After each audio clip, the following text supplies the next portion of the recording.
Cordial saludo, tutor y compañeros. Mi nombre es Diego Giraldo Pinchao. En este momento vamos a dar desarrollo de la tarea 5, manejo integrado de plagas en agroecosistemas.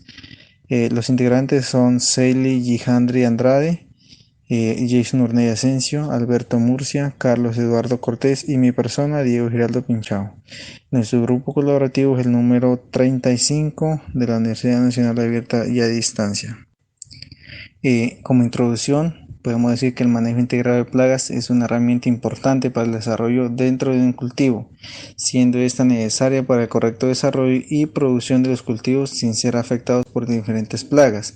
Por medio de este trabajo, proponemos algunas estrategias para realizar un manejo integrado de plagas en los cultivos seleccionados, que son el café y el tomate en invernadero. Esto es con el fin de impedir que el cultivo sea afectado, ni el medio ambiente tampoco sea afectado, tampoco pues los operarios, las personas, ¿no? Estas prácticas se realizan por eso, ¿no? Es un manejo integrado donde no hay afectación, no hay gran impacto. Tenemos unos objetivos que como objetivo principal tenemos proponer estrategias para realizar un manejo integrado de plagas en diversos sistemas agrícolas con medidas que no afecten al medio ambiente ni al ser humano. Tenemos un objetivo específico, los cuales son conocer los aspectos agronómicos del cultivo, identificar las plagas claves, reconocer el control o el manejo que se les da a cada una de ellas, ¿no? Bueno, como por consiguiente tenemos el primer cultivo, que es en cultivo abierto, que se llama el café o el coffee. Eh, Tenemos también los reportes de la producción mundial del café, donde se dice que el café pues permitió el acceso a las importaciones, donde Colombia empezó a importar este producto, ¿no? También tuvo desarrollo el río Magdalena, que fue donde se empezó la producción y el transporte del café. Eso fue más o menos en el siglo XX. También podemos decir que Colombia es el tercer país con mayor producción de café. Estamos hablando de un 0.87 millones de toneladas. También tenemos lo que son las características del café, donde podemos decir que el café pertenece a la familia de las rubiáceas y esta familia tiene características fáciles de reconocer. Bueno, comenzamos por la raíz. La raíz posee un sistema radicular pivotante con una raíz central gruesa y resistente que disminuye su tamaño o su diámetro abruptamente. Al desarrollarse completamente en su etapa adulta, rara vez penetra más de 45 centímetros de profundidad. Produce también dos o tres raíces axilares que penetran 2 a 3 metros en el suelo y que se van bifurcando o abarcando un perímetro alrededor de la planta de alrededor de 1 metro. Esta es lo que es la raíz del café. También tenemos un tallo, que el tallo es de la planta de café. Está compuesto generalmente por un solo tallo o eje central, que presenta dos tipos de crecimiento. Uno hace crecer la planta de forma vertical y otro en forma horizontal. El tallo central se desarrolla en una zona de crecimiento en el ápice del tallo y en el mismo se forman los nudos o entrenudos. También tenemos lo que son las hojas. Las hojas se desarrollan en las ramas laterales en un mismo plano y en posición opuesta. Posee un peciolo corto, convexo en la parte inferior y plano en la parte superior, con una textura fina, fuerte y ondulada. Su forma puede ser ovalada o lanceolada, con tonalidades verdes brillantes a verdes mates en el envés. Su tamaño puede variar entre 7 a 15 centímetros de largo. Eso son las hojas. Las inflorescencias. Las inflorescencias podemos decir que son pequeñas, de color blanquecino y con fragancia, cuya corola en forma de tubo está formada por la unión de 5 pétalos. El número de los pétalos de las flores varía dependiendo de la variedad de café. Se han contabilizado entre 4 y 9 pétalos. Ahora vamos a hablar del fruto. El fruto se denomina dupra de forma elipsoidal. Este contiene normalmente dos semillas planas convexas separadas por un tabique interno del ovario. Pueden presentarse tres semillas o más en casos de ovarios tricelulares o pluricelulares. El fruto es de color verde al inicio, luego se torna amarillo y finalmente rojo, aunque pueden madurar a color amarillo en algunas variedades. Tenemos también lo que son las características agronómicas del café, ¿no? Donde podemos decir que el café tiene las distancias de siembra del café varían, ¿no? dependen de algunos factores, puede ser la pendiente, puede ser el clima o la variedad, ¿no? Entonces, lo que son los surcos van desde 1.5, 2.25 y hasta 3 metros de distancia entre surco. También la distancia entre plantas varía desde 1 metro, 1.5 y 2 metros. También tenemos la época de siembra. Podemos decir que la época de siembra en las regiones cafeteras del norte y del sur, el periodo húmedo, inicia a finales de marzo, otros en septiembre. Por esta razón, aunque estos meses se vean húmedos, la recomendación para la siembra es en abril o en octubre. Otra característica es el tipo de suelo. Para el cultivo de café tenemos que el color del suelo tiene que ser negros oscuros, color que indica un buen contenido de materia orgánica. La textura son texturas arenosas, arcillosas o limosas. Cuando las partículas están en proporciones iguales se llama franca, es la textura más apta para el café. La porosidad y permeabilidad. Al agruparse los granos o partículas se forman terrones y poros que permiten la ocupación del agua y el aire. También tenemos la profundidad. En la profundidad el suelo permite que las raíces ingresen hasta 80 centímetros. Tenemos el grado de acidez o digamos el pH, ¿no? Los suelos aptos para el café tienen la acidez entre 5 y 5.5. Los mejores suelos para el cultivo de café son los francos de buena profundidad efectiva con estructura granular, buena aireación y permeabilidad moderada. También tenemos la fertilidad. El café necesita una menor cantidad de calcio, magnesio, azufre, hierro, zinc, manganeso, boro y cobre. La materia orgánica. Los cultivos de café contienen materia orgánica mayor al 8%. La misma pulpa del café aporta la materia orgánica a los suelos. También vamos a hablar lo que son las principales plagas del café. Entonces tenemos las características principales de la plaga. Nosotros hemos escogido la broca del café como principal plaga. Entonces en la broca del café el aparato bucal de la larva es muy desarrollado y esclerotizado, la cual le permite morder y masticar el endospermo duro del café. El ciclo biológico de esta plaga se dice que sufre una metamorfosis completa, pasando por las fases de huevo, larva, pupa y adulto. El ciclo de vida del huevo a adulto de este insecto dura más o menos 24 a 48 días, variando en función de las condiciones climáticas. También tenemos el tipo de reproducción. El tipo de reproducción podemos decir que se reproduce en el interior del grano, causando la pérdida total y en muchos casos la caída prematura de los frutos. Además afecta la calidad física del grano y la calidad de la bebida del café. La broca hembra pone entre 2 a 3 huevos durante 20 días. Los daños directos son podredumbre de las semillas en frutos dañados, que determinan la maduración y caída temprana en el suelo, incapacidad para la producción de semillas de café, ya que los frutos dañados se descartan. Tenemos también lo que es el daño directo, que podemos decir que es la pérdida de mercados extranjeros, ya que los países importadores de café no aceptan granos perforados. También tenemos lo que es el control, ¿no? El principal control que realiza el productor ante esta enfermedad. Entonces, podemos decir que se realiza un control cultural, donde se realizan unas minuciosas limpiezas al cultivo después de la cosecha, para evitar que se queden granos, los cuales puedan generar que se crezcan las manadas presentes. También tenemos lo que son el control mecánico, realizar trampas para atrapar a los insectos que están en este cultivo presentes, y también las trampas más comunes son las que aplican melaza en el interior de la trampa. También tenemos lo que es el plan de manejo integrado de plagas que proponemos aquí en el grupo colaborativo. Entonces nosotros tenemos el control químico, el insecticida para el manejo de la broca del café, Ráfaga 4C, un producto con un buen efecto insecticida por contacto, ingestión e inhalación. La dosis de Ráfaga para el manejo de la broca en café debe ser 1 litro por hectárea. También tenemos lo que es el control cultural, recolectando los frutos que quedaron en los arbustos después de la cosecha y recogiendo los frutos que han caído en el suelo durante la cosecha.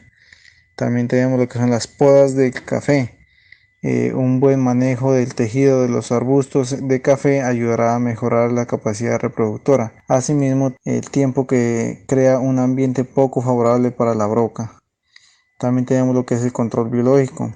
Con el control biológico se recomienda utilizar la Beauveria bassiana, que ha sido utilizado por el Centro de Investigación del Café CENICAFé desde tiempos atrás, inclusive antes de llegar la broca al café a Colombia en el año 1988. Ya se contaba con investigaciones importantes de este hongo. Es un organismo con muy buena patogenicidad y con excelente virulencia frente a la broca del café. Y tenemos también lo que son los costos de la implementación del manejo integrado de plagas propuesto. Entonces tenemos que el manejo integrado propuesto, tenemos el insecticida Ráfaga 4C, que tiene un costo de 70.000 pesos por litro. La implementación del hongo Beauveria bassiana tiene un costo aproximado de 60.000 pesos. Y las jornadas de podas limpiezas tienen un costo aproximado de 480.000 pesos por 4 veces al año que se realizan este tipo de podas. Y lo que nos quedaría un valor de 610.000 pesos si implementamos esta recomendación. Ahora vamos a ver lo que es el cultivo de tomate bajo invernadero. Entonces podemos decir que los invernaderos buscan asegurar la calidad del producto, dándole a los agricultores los controles de los factores climáticos como la luminosidad, el riego, los elementos que no se pueden controlar en los cultivos tradicionales o abiertos, ¿no? Y entonces también tenemos lo que son las características del cultivo del tomate, las características agronómicas. Tenemos la fisiología del cultivo, la cual depende de cada etapa de desarrollo del cultivo. La primera etapa de desarrollo es conocida como el desarrollo vegetativo, que se produce desde la germinación y la emergencia de las plantas hasta la aparición del primer racimo floral. Por consiguiente, el primer racimo se da después de la formación de 5 a 10 hojas aproximadamente, cuando la planta tiene 40 centímetros. También la segunda etapa se presenta en el crecimiento vegetativo y reproducción, con la aparición de nuevas hojas y racimos florales a partir de los cuales se va formando los frutos. Posteriormente inicia la etapa productiva, donde los productos empiezan a madurarse para su cosecha, y finalmente llega la etapa de desarrollo, en donde la planta se mantiene en desarrollo de los frutos que ya se han formado. También tenemos lo que son las distancias de siembra, la cual podemos decir que se utilizan individuales, dejando una distancia entre surcos de 1 a 1.4 metros y las camas dobles de los surcos con distancias entre 0.5 y 0.6 metros. Podemos hablar de 50 a 60 centímetros. Tenemos también lo que es la época de siembra. El cultivo de tomate debe sembrarse en época seca, ya que prospera mejor en esta época, además de poseer temperaturas moderadas que varían desde de 20 a 30 grados centígrados, con una humedad relativa que oscila entre 60 y 80%. Tenemos también lo que es el tipo de suelo. La planta de tomate es poco exigente a las condiciones del suelo, sin embargo, se deben tener un buen drenaje con alto contenido de materia orgánica. Recomiendan suelos arcillosos y arenosos con un mínimo de 40 centímetros de profundidad, con un pH que oscile entre 6 y 6.5. Tenemos también lo que son las características principales de la plaga en tomate. Entonces, en la plaga en tomate hemos escogido la plaga de la mosca blanca. La mosca blanca es una plaga principal que ataca el cultivo de tomate bajo invernadero. La mosca blanca tiene unas características que podemos hablar del aparato bucal, que posee un tipo de aparato bucal perforador y succionador y desarrollado, por lo que empieza a alimentarse de la savia rápidamente después de emerger de la planta. También tenemos el ciclo biológico, donde miramos que esta plaga se presenta un ciclo biológico de metamorfosis completa y modificada, que comienza en huevo, ninfa, pupa y adulto. También tenemos lo que es el ciclo biológico. Esta plaga presenta un ciclo biológico de metamorfosis completa y modificada que comienza en huevo, ninfa, pupa y adulto. El ciclo biológico de esta mosca de huevecillo a adulto va desde 15 a 20 días en condiciones de invernadero. Después del huevecillo, esta pasa por 4 estadios. Comúnmente el último se le denomina pupa y por ende adulto. En el en el principal estado generalmente es el único que la larva se mueve rápidamente de forma normal dentro de la hoja. El tipo de reproducción de la mosca blanca podemos decir que es una reproducción por partenogénesis arrenotóquica, donde los huevos fecundados darán hembras y los que son sin fecundar darán machos. Tenemos también lo que son los daños directos e indirectos. Dentro de los daños directos e indirectos tenemos las pérdidas económicas, que son las que más nos afectan nuestro bolsillo como agricultores. También tenemos lo que es una transmisión de virus, la madurez irregular de los frutos de tomate, la deformación de las hojas, la clorosis en el tallo y el rechazo del producto en época de comercialización. También tenemos el principal control usado por el productor. Entonces tenemos que por el productor como primera medida se utiliza el control cultural, incorporando a los cultivos cintas de color amarillo con melaza para que las moscas queden atrapadas o pegadas. También se realizan algunas podas y también unos buenos manejos de esos residuos de las podas. Y pues si ya es mucha la infestación, pues se aplica un control químico. En el plan de manejo que nosotros tenemos como grupo, proponemos, es un control físico, donde se realizan las trampas amarillas al inicio del cultivo, digamos, para detectar los adultos. También tenemos lo que es el control cultural. El control cultural es la eliminación inmediata del rastrojo después del deshoje o después de la cosecha. También tenemos la inspección de las plantas provenientes de las plantineras o aquellas que se vengan infestadas. Tenemos el control biológico, donde se utiliza un depredador Chrysoperla. Este depredador debe ser liberado al observarse los primeros ejemplares y concentrado en los focos presentes en la plantación. También tenemos el uso del parasitoide Encarsia formosa. Ese parasitoide debe ser liberado temprano al ser detectados los primeros huevos. El control químico, que es la aplicación de plaguicidas.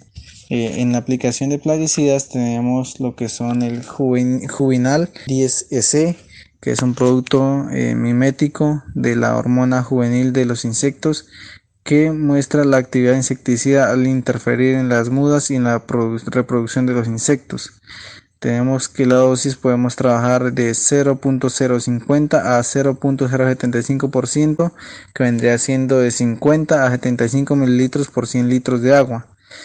Aplicar al observarse la presencia de los primeros adultos. También tenemos el Nofli, que es un insecticida a base de esporas del hongo entomopatógeno, que es una cepa F9901. Tiene la acción bioinsecticida sobre todas las etapas del ciclo de vida de las diferentes especies de la mosca blanca. Tenemos la dosis de 200 a 250 gramos por hectolitro, o sea por 100 litros. Los tratamientos se pueden repetir en un intervalo de 5 a 7 días hasta un máximo de 4 aplicaciones por campaña. Tenemos también los costos de la implementación del manejo integrado de las plagas que se propuso, donde tenemos que el control físico por trampas amarillas tiene un costo aproximado de 100.000 pesos.